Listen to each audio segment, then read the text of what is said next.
ఆత్మీయులైన ఆధ్యాత్మిక బంధువులకు, సనాతన ధర్మ అనురాగులకు నా హృదయపూర్వక వందనాలు. ఈ రోజు మనం చర్చించుకోబోయే అంశం ప్రతి ఇంటి మనుగడకు, ప్రతి కుటుంబ సౌభాగ్యానికి అత్యంత కీలకమైనది. ఒక ఇల్లు నందనవనం కావాలన్నా లేదా వల్లకాడు కావాలన్నా ఆ ఇంట్లో అడుగుపెట్టే కోడలి ప్రవర్తనపైనే ఆధారపడి ఉంటుంది. శాస్త్రాలు స్త్రీని గృహలక్ష్మిగా అభివర్ణించాయి. గృహమే కదా లక్ష్మికి నివాసస్థానం. కాని అదే సమయంలో కొన్ని దుర్లక్షణాల వల్ల ఆ లక్ష్మి అలక్ష్మిగా మారి ఇంటి పునాదులను కదిలించివేస్తుందని మన పురాణాలు, నీతి శాస్త్రాలు హెచ్చరిస్తున్నాయి. ఇది కేవలం ఒక హెచ్చరిక మాత్రమే కాదు, మన పూర్వీకులు అనుభవంతో చెప్పిన పరమ సత్యం. మనస్తత్వ శాస్త్రం ప్రకారం కూడా మనిషిలోని కొన్ని అంతర్గత స్వభావాలు కుటుంబ వ్యవస్థను నిలువునా దహించివేస్తాయి. విజ్ఞులైన వారు ఎప్పుడూ ఒక మాట చెబుతుంటారు. ఇంటి తాళాలు అంటే కేవలం బీరువా తాళాలు మాత్రమే కాదు, అవి ఆ ఇంటి అధికారం, గౌరవం మరియు ఐశ్వర్యానికి ప్రతీకలు. ఆ తాళాలను ఎవరి చేతిలో పెడుతున్నాం అనే దానిపైనే ఆ వంశం యొక్క భవిష్యత్తు ఆధారపడి ఉంటుంది. ఈ రోజు మనం చెప్పుకోబోయే ఈ పరమ పవిత్రమైన కథలో ఏ 2 లక్షణాలు ఉన్న కోడలికి ఇంటి బాధ్యతలు అప్పగించకూడదో, అలా అప్పగస్తే ఎటువంటి అనర్థాలు జరుగుతాయో కళ్లకు కట్టినట్లు వివరించడం జరిగింది. ఇది కేవలం కథ మాత్రమే కాదు, ప్రతి ఒక్కరూ తమ జీవితంలో అన్వయించుకోవాల్సిన ఒక గొప్ప పాణ్యం. ఈ కథా ప్రవాహం మిమ్మల్ని ఒక వినూత్నమైన ప్రపంచంలోకి తీసుకెళ్తుంది. అక్కడ ధర్మానికి, అధర్మానికి మధ్య జరిగే నిరంతర యుద్ధాన్ని మీరు గమనిస్తారు. చాలా కాలం క్రితం పవిత్రమైన గంగానది తీరాన చంద్రపురి అనే ఒక సమృద్ధమైన నగరం ఉండేది. ఆ నగరంలో ధర్మశెట్టి అనే ఒక వర్తక ప్రముఖుడు నివసించేవాడు. ఆయన కేవలం ధనవంతుడు మాత్రమే కాదు, పరమ దయాళువు మరియు వేద శాస్త్ర పారంగతుడు. ఆయన ఇల్లు ఎప్పుడూ అతిథి అభ్యాగతులతో కలకలలాడుతూ ఉండేది. ఆయనకు 3 కుమారులు. ముగ్గురికి వివాహాలు జరిగి 3 కోడళ్లు ఆ ఇంట్లో అడుగుపెట్టారు. పెద్ద కోడలు వసుంధర, రెండో కోడలు సుమతి, మూడో కోడలు కాళిక. ధర్మశెట్టి వయసు పైబడుతున్న కొద్దీ తన వ్యాపార బాధ్యతలను, ఇంటి నిర్వహణను ఎవరికో ఒకరికి అప్పగించి తాను విశ్రాంతి తీసుకోవాలని, దైవచింతనలో గడపాలని నిశ్చయించుకున్నాడు. కాని ఎవరికి ఆ తాళాలు అప్పగించాలి? ఎవరు ఈ ఇంటిని సుభిక్షంగా ఉంచగలరు? ఇదే ఆయనను వేధిస్తున్న ప్రశ్న. ఒకనాడు సూర్యోదయ వేళ ఆకాశం అరుణవర్ణంతో మెరిసిపోతుండగా ధర్మశెట్టి తన మేడ పైభాగంలో కూర్చుని ప్రకృతిని గమనిస్తున్నాడు. పక్షుల కిలకిలరావాలు, నదీ జలాల గలగలలు ఆయనకు ఒక గూజ్యమైన సందేశాన్ని అందిస్తున్నట్లు తోచింది. ఆయన మనసులో ఒక ఆలోచన మెరిసింది. మనిషి గుణగణాలను పరీక్షించకుండా బాధ్యతలు అప్పగించడమంటే పాముకు పాలు పోయడమేనని ఆయనకు తెలుసు. అందుకే తన 3 కోడళ్లను పరీక్షించాలని నిర్ణయించుకున్నాడు. ఆ పరీక్ష ద్వారానే వారిలోని నిజమైన స్వభావం బయటపడుతుందని ఆయన నమ్మాడు. ఏ కోడలిలో అయితే ఆ 2 వినాశకరమైన లక్షణాలు ఉంటాయో ఆమెను గుర్తించి ఇంటికి దూరం ఉంచాలని, లేదంటే ఆ వంశం సర్వనాశనం అవుతుందని ఆయన అంతరాత్మ హెచ్చరించింది.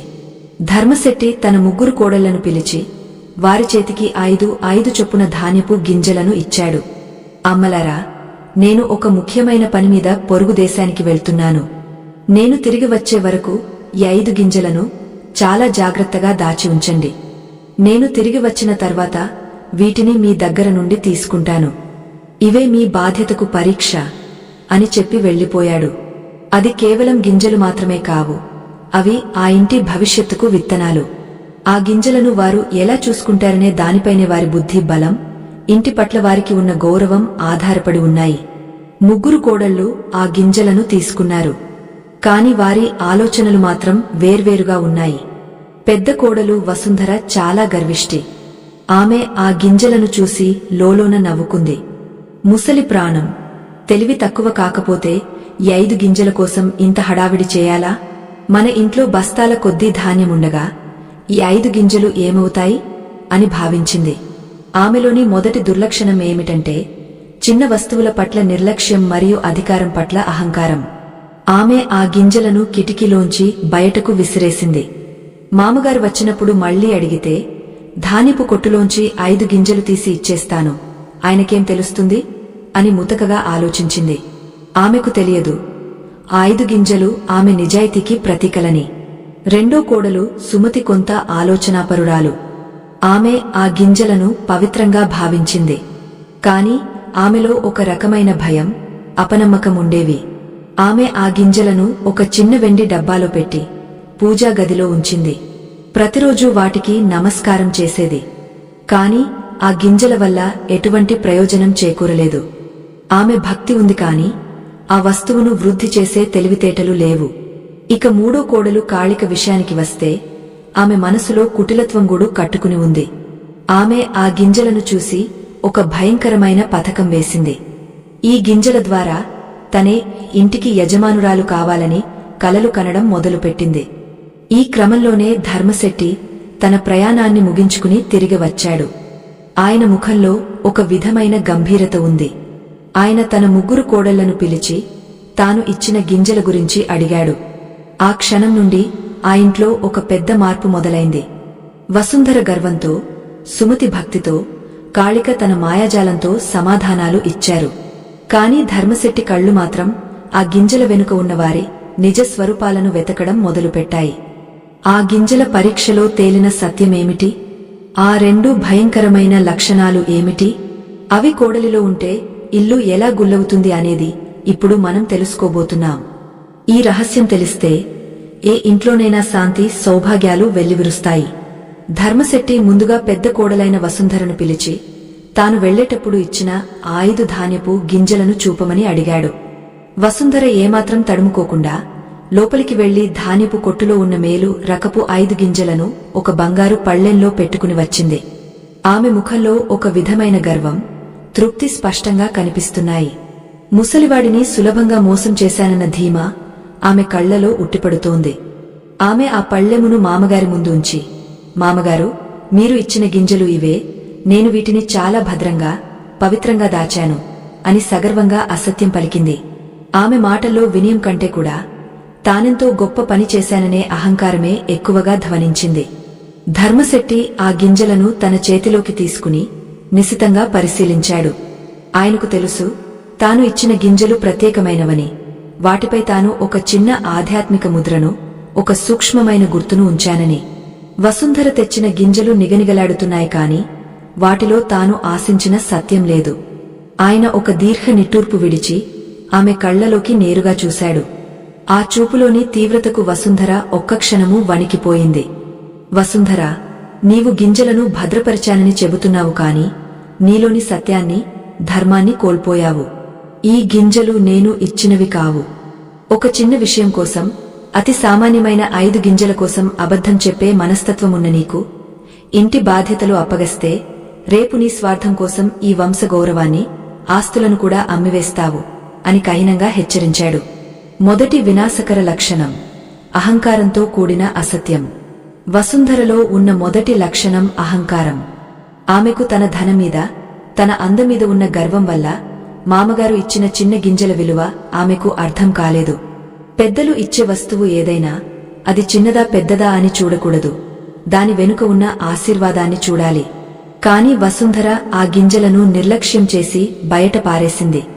ఎప్పుడైతే ఒక కోడలికి ఇంటి పెద్దల మాటల మీద గౌరవం ఉండదో, ఎప్పుడైతే ఆమె చిన్న విషయాలను తృణీకరిస్తుందో, అప్పుడే ఆ ఇంటి వినాశనం మొదలవుతుంది. అబద్ధం చెప్పడం అనేది ఒక అలవాటుగా మారితే అది ఆ కుటుంబాన్ని నమ్మకద్రోహం వైపు నడిపిస్తుంది. వసుంధర తలదించుకుని అక్కడి నుండి వెళ్లిపోయింది. కాని ఆమె మనసులో పశ్చాత్తాపం కంటే కోపమే ఎక్కువగా ఉంది. అనంతరం ధర్మశెట్టి రెండో కోడలైన సుమతిని పిలిచాడు. సుమతి స్వభావరీత్యా చాలా శాంతమూర్తి, దైవభక్తి కలది. ఆమె పూజా గదిలోకి వెళ్లి తాను దాచిన వెండి డబ్బాను తీసుకువచ్చింది. ఆ డబ్బాను తెరిచి చూడగా అందులో ఆ 5 గింజలు ఉన్నాయి. కాని అవి ఎండిపోయి, ముడుచుకుపోయి, జీవం కోల్పోయి ఉన్నాయి. ఆమె వాటిని మామగారి పాదాల చెంత ఉంచి, మామగారు, మీరు ఇచ్చిన ప్రసాదంగా భావించి వీటిని ప్రతిరోజూ పూజించాను. కాని ఇవి ఇలా పాడైపోయాయి, నన్ను క్షమించండి అని వేడుకుంది. ఆమె కళ్లలో నిజాయితీ ఉంది, కాని ఆమెలో లోకజ్ఞానం లోపించింది. ధర్మశెట్టి ఆమెను చూసి చిరునవ్వు నవ్వి ఇలా అన్నాడు, సుమతి, నీవు సత్యవంతురాలివి, నీలో భక్తి ఉంది. కాని కేవలం భక్తి మాత్రమే ఒక సంసారాన్ని నడపలేదు. ధాన్యం అంటే లక్ష్మీ స్వరూపం. లక్ష్మిని పూజించాలి, కాని ఆమెను వృద్ధి చేయాలి. దాచి ఉంచిన ధనం ఎలాగైతే ఎవరికీ ఉపయోగపడదో అలాగే ఈ గింజలను కూడా నీవు కేవలం పూజకే పరిమితం చేశావు. ఇంటి బాధ్యతలు నిర్వహించే కోడలికి ఉండవలసిన ప్రధాన లక్షణం వృద్ధి చెందించడం. నీవు ఉన్నదాన్ని కాపాడుకోగలవు కాని ఈ వంశాన్ని ముందుకు నడిపించే చొరవ నీలో లేదు అని ఆమెను పక్కకు పంపాడు. సుమతిలో చెడు లక్షణాలు లేవు కాని ఒక ఇంటికి ఉండవలసిన క్రియాశీలక శక్తి ఆమెలో లోపించింది. చివరిగా ధర్మశెట్టి మూడో కోడలైన కాళికను పిలిచాడు. కాళిక అందరికంటే చిన్నది, కాని ఆమె కళ్లలో ఒక వింతైన మెరుపు ఉంది. ఆమె ఖాళీ చేతులతో మామగారి ముందుకు వచ్చింది. ఆమె ముఖంలో భయం లేదు, పైగా ఒక రకమైన విజయోత్సాహం కనిపిస్తోంది. ధర్మశెట్టి ఆమెను చూసి, కాళిక, నీవు కూడా నీ అక్కలవలె గింజలను పారేశావా లేక దాచావా?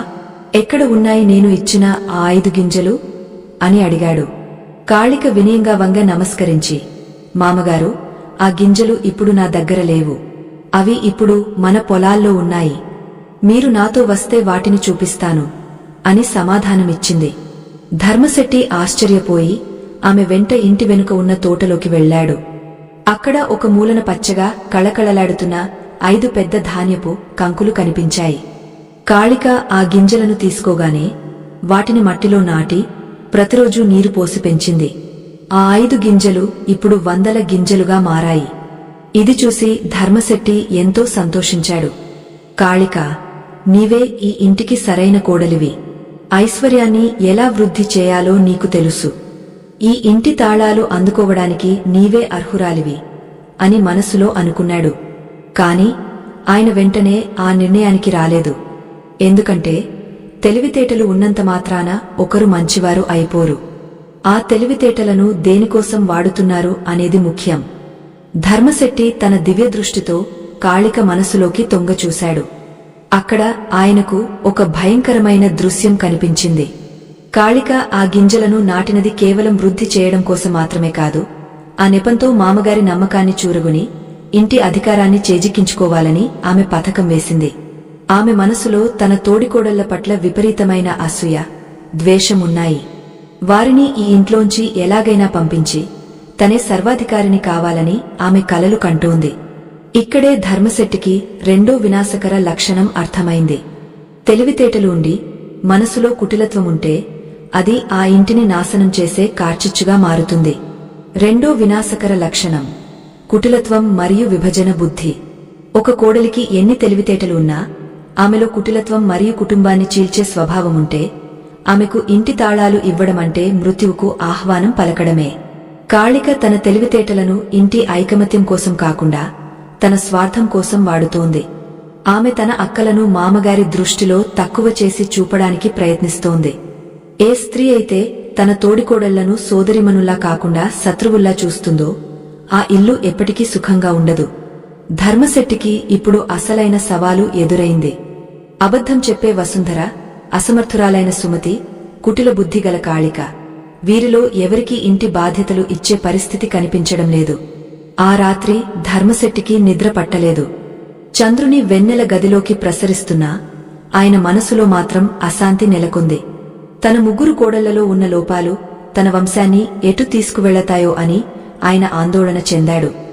ముఖ్యంగా కాళికలో ఉన్న ఆ కుటిల స్వభావం, ఆమె వేస్తున్న ఎత్తుగడలు చూస్తుంటే ఆయనకు భయం వేసింది. ఆమె కేవలం గింజలను మాత్రమే నాటలేదు, తన ఇంట్లో విభజన అనే విషపు విత్తనాలను కూడా నాటిందని ఆయన గ్రహించాడు. ఈ పరిస్థితుల్లో ఆయన ఒక కఠినమైన నిర్ణయం తీసుకోవాలని నిశ్చయించుకున్నాడు. ఆ నిర్ణయం ఏమిటి? ఆ కోడళ్ల ప్రవర్తన వల్ల ఆ ఇల్లు ఎటువంటి విధ్వంసానికి గురైంది అనేది ముందు తెలుస్తుంది. తెల్లవారుజామున బ్రాహ్మీ ముహూర్తంలో ధర్మశెట్టి నిద్రలేచాడు. పవిత్ర గంగానది స్నానానికి వెళ్లే ముందు ఆయన తన ఇంటిని ఒకసారి పరికించి చూశాడు. ఆ ఇల్లు లక్ష్మీదేవి నివాసముండే ఆలయంలా ఉండేది. కాని ఇప్పుడు ఆ గోడల మధ్య ఒక తెలియని అశాంతి అలజడి రేపుతోంది. 3 కోడళ్లు 3 విభిన్న మనస్తత్వాలు కలిగి ఉండటమే కాకుండా వారి మధ్య పెరుగుతున్న అంతరం ఆ ఇంటి పునాదులను కదిలిస్తోంది. ధర్మశెట్టి గంగానదికి వెళ్లి సూర్యభగవానుడికి అరయం వదులుతూ తన వంశాన్ని రక్షించమని వేడుకున్నాడు. ఆయన మనసులో మాత్రం కాళిక వేసిన ఆ విత్తనాల మొక్కలు, ఆమె కళ్లలోని ఆ స్వార్థపు మెరుపు కదలాడుతూనే ఉన్నాయి. ధర్మశెట్టి ఇంటికి తిరిగి రాగానే అక్కడ ఒక వింత దృశ్యం కనిపించింది. పెద్ద కోడలు వసుంధర తన గదిలో కూర్చుని తన ఆభరణాలను లెక్కించుకుంటోంది. ఆమెకు ఇంటి పనుల మీదగాని అతిథుల పట్ల గౌరవంగానీ లేదు. తన అహంకారంతో ఆమె పనివారిని దూషిస్తోంది. మరోవైపు రెండో కోడలు సుమతి తన పూజలో మునిగిపోయింది. ఇంట్లో ఏం జరుగుతోందో, ఎవరు తిన్నారో లేదో ఆమెకు పట్టదు. ఇక మూడో కోడలు కాళిక ఇంటి పనులన్నీ తన నెత్తిన వేసుకున్నట్లుగా నటిస్తూ అందరి దగ్గర మంచి మార్కులు కొట్టేయాలని ప్రయత్నిస్తోంది. ఆమె చేస్తున్న పనిలో సేవ లేదు, కేవలం అధికారం కోసం వేస్తున్న ముసుగు మాత్రమే ఉంది. ఆ రోజు మధ్యాహ్నం భోజన సమయమైంది. ధర్మశెట్టి తన ముగ్గురు కుమారులతో కలిసి భోజనానికి కూర్చున్నాడు. కాళిక స్వయంగా వంట చేసి వడ్డిస్తోంది. ఆమె వడ్డిస్తున్న తీరులో ఒక విధమైన వినయం నటిస్తున్నా ఆమె కళ్ళు మాత్రం తన తోడికోడళ్ల మీద ఉన్నాయి. వసుంధరకు తక్కువగా వడ్డిస్తూ సుమతిని పట్టించుకోకుండా చేస్తూ తనే ఈ ఇంటికి యజమానురాలు అనే భావనను చాటుకుంటోంది. పెద్ద కుమారుడు తన భార్య అహంకారాన్ని చూసి కుమిలిపోతుండగా చిన్న కుమారుడు కాళిక తెలివితేటలను చూసి మురిసిపోతున్నాడు. ఆ ఇంటి ఐకమత్యం మెల్లమెల్లగా విచ్ఛిన్నం అవుతోందని ధర్మశెట్టి గ్రహించాడు. ధర్మశెట్టి తన మనసులో ఇలా అనుకున్నాడు: ఒక ఇల్లు నిలబడాలంటే కేవలం సంపద ఉంటే సరిపోదు. ఆ ఇంట్లో ఉండే స్త్రీలలో ఓర్పు, సత్యం మరియు నిస్వార్థం ఉండాలి. వసుంధరలో సత్యం లేదు, అహంకారం ఉంది. సుమతిలో ఓర్పు ఉంది కాని బాధ్యత లేదు. కాళికలో తెలివితేటలు ఉన్నాయి కాని నిస్వార్థం లేదు. ముఖ్యంగా కాళికలో ఉన్న ఆ రెండు లక్షణాలు, అధికార దాహం మరియు విభజన బుద్ధి, అత్యంత ప్రమాదకరమైనవి. ఈ రెండు లక్షణాలు ఉన్న కోడలికి ఇంటి తాళాలు ఇస్తే ఆమె తన స్వార్థం కోసం కుటుంబాన్ని ముక్కలు చేస్తుంది. ఆమె వృద్ధి చేసేది సంపదను కాదు, తన స్వంత బలాన్ని మాత్రమే. కాళిక మెల్లమెల్లగా తన భర్త చెవిలో విషం పోయడం మొదలుపెట్టింది. చూడండి నాథా, మీ అన్నయ్యలు ఇంటి బాధ్యతలను పట్టించుకోవడం లేదు. పెద్దక్కయ్య కేవలం నగలతో కాలం గడుపుతోంది. చిన్నక్కయ్య పూజలకే పరిమితమైంది. నేనొక్కదాన్నే ఇల్లు గడవడానికి కష్టపడుతున్నాను. మామగారు ఆ తాళాలు నాకే ఇస్తే నేను ఈ ఇంటిని ఇంకా గొప్పగా మారుస్తాను అని నమ్మబలికింది. ఆమె మాటల్లోని కుటిలత్వం ఆ భర్తకు అర్థం కాలేదు. ఆయన కూడా తండ్రి దగ్గరకు వెళ్లి కాళికకే బాధ్యతలు అప్పగించమని కోరడం మొదలుపెట్టాడు. ఇది చూసిన ధర్మశెట్టి హృదయం ద్రవించిపోయింది. ఒకనాడు ధర్మశెట్టి ఒక విద్వత్ సభను ఏర్పాటు చేశాడు. ఆ సభకు ఊరిలోని పెద్దలను, పండితులను ఆహ్వానించాడు. తన కోడళ్ల మనస్తత్వాలను వారికి వివరించి ధర్మబద్ధమైన పరిష్కారాన్ని కోరాలనుకున్నాడు. కాని కాళిక ఆ సభను కూడా తన వశం చేసుకోవాలని చూసింది. ఆమె పండితులకు గొప్పగా దానధర్మాలు చేస్తున్నట్లు నటించి వారి ఆశీర్వాదాలు పొందింది. ఆమె చేస్తున్న ప్రతి పని వెనుక ఒక గూజ్యమైన అర్థం ఉంది. ఆమె తన తోడికోడళ్లను అందరి ముందు తక్కువ చేసి చూపడానికి ప్రయత్నించింది. మా అక్కయ్యలకు ఆరోగ్యం బాగోలేదు, అందుకే నేను ఈ బాధ్యతలు చూస్తున్నాను అని అబద్ధం చెప్పి సానుభూతి పొందింది. వసుంధర తన అహంకారంతో సభకు కూడా రాలేదు. ఆమెకు ఈ లోకంతో సంబంధం లేనట్లుగా వ్యవహరించింది. సుమతి ఒక మూల కూర్చుని మౌనంగా ప్రార్థనలు చేస్తోంది. కాళిక మాత్రం సభ మధ్యలో నిలబడి అందరినీ తన మాటలతో ఆకట్టుకుంటోంది. ధర్మశెట్టికి అర్థమైంది, బాహ్యంగా కనిపిస్తున్న ఈ తెలివితేటలు అంతర్గతంగా ఉన్న కుటిలత్వాన్ని కప్పిపుచ్చుతున్నాయని. ఆయన తన పెద్ద కోడలిని పిలిచి ఇలా అన్నాడు: వసుంధరా, నీవు ధర్మాన్ని విస్మరించావు. ఇంటి ఇల్లాలుగా అందరినీ కలుపుకోవలసిన నీవు నీ అహంకారంతో అందరికీ దూరమయ్యావు. నీవు చెప్పిన అబద్ధం నీమీద ఉన్న నమ్మకాన్ని పోగొట్టింది. వసుంధర తల ఎత్తి గర్వంగా చూసింది. నేను అబద్ధం చెబితే ఏమైంది మామగారు? ఈ ఆస్తిలో నాకు వాటా ఉంది. నేను ఎలా ఉన్నా నాకు రావలసిన అధికారం నాకు వస్తుంది అని ఎదురు తిరిగింది. ఆమెలోని ఈ గుణం ఇంటి శాంతికి గొడ్డలి పెట్టు వంటిది. అబద్ధం మరియు ఎదురు తిరిగే తత్వమున్న కోడలు ఉన్న ఇల్లు ఎప్పుడూ నరకప్రాయంగానే ఉంటుంది. ధర్మశెట్టి ఆమె వైపు నుంచి చూపు తిప్పుకుని సుమతిని చూశాడు. సుమతి, నీవు మంచిదానివే కాని నీ మౌనం కూడా ఒక అపరాధమే.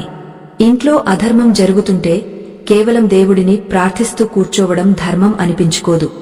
చివరిగా కాళిక వైపు చూశాడు. కాళిక ఎంతో వినయంగా నటిస్తూ, మామగారు, నేను ఏ తప్పు చేశాను? మీరు ఇచ్చిన గింజలను వృద్ధి చేశాను కదా, ఇంటి పనులన్నీ నేనే చూస్తున్నాను కదా అని అడిగింది. ధర్మశెట్టి గంభీర స్వరంతో ఇలా అన్నాడు, కాళిక, నీవు గింజలను వృద్ధి చేశావు కాని నీ మనసులో విషాన్ని నింపుకున్నావు. నీవు చేస్తున్న సేవ వెనుక స్వార్థం ఉంది. నీ తోడికోడళ్లను నీవు గౌరవించడం లేదు. వారిని అవమానిస్తూ నీవు గొప్పదానివి కావాలని చూస్తున్నావు. నీలో ఉన్న ఈ కుటిలత్వం మరియు విభజన బుద్ధి వల్లే ఇల్లు ముక్కలవుతుంది. ఆ మాటలకు కాళిక ముఖం ఒక్కసారిగా మారిపోయింది. ఆమెలోని అసలైన స్వరూపం బయటపడింది. అవును, నేను తెలివైనదాన్ని కాబట్టే ఇల్లు ఇంకా నడుస్తోంది. నా తెలివితేటలే లేకపోతే ఇల్లు ఎప్పుడో కుప్పకులిపోయేది. మీకు కేవలం భక్తి, ధర్మం ముఖ్యం, కాని నాకు అధికారం ముఖ్యం. ఈ ఇంటి తాళాలు నాకే దక్కాలి, లేదంటే ఇంటిని నేను ముక్కలు చేస్తాను అని బాహాటంగానే బెదిరించింది. సభలోని వారందరూ ఆమె ప్రవర్తన చూసి విస్తుపోయారు. ధర్మశెట్టికి ఇప్పుడు అసలైన కష్టం మొదలైంది. ఒకవైపు అహంకారం, మరోవైపు కుటిలత్వం. ఈ రెండు శక్తుల మధ్య చిక్కుకున్న ఇంటిని ఆయన ఎలా కాపాడతాడు? ధర్మశెట్టి ఆ రాత్రి ఒక నిర్ణయానికి వచ్చాడు. ఇంటి తాళాలు అంటే కేవలం అధికారం కాదు, అది ఒక బాధ్యత. ఆ బాధ్యతను మోసే అర్హత తన కోడళ్లకు లేదని ఆయన గ్రహించాడు. కాని ఆ తాళాలను ఎవరికో ఒకరికి ఇవ్వక తప్పదు. లేదంటే తన కుమారుల మధ్య గొడవలు మొదలై ఆస్తిపాస్తులు నాశనం అవుతాయి. ఆయన తన మనసులో ఒక అద్భుతమైన ప్రణాళిక వేశాడు.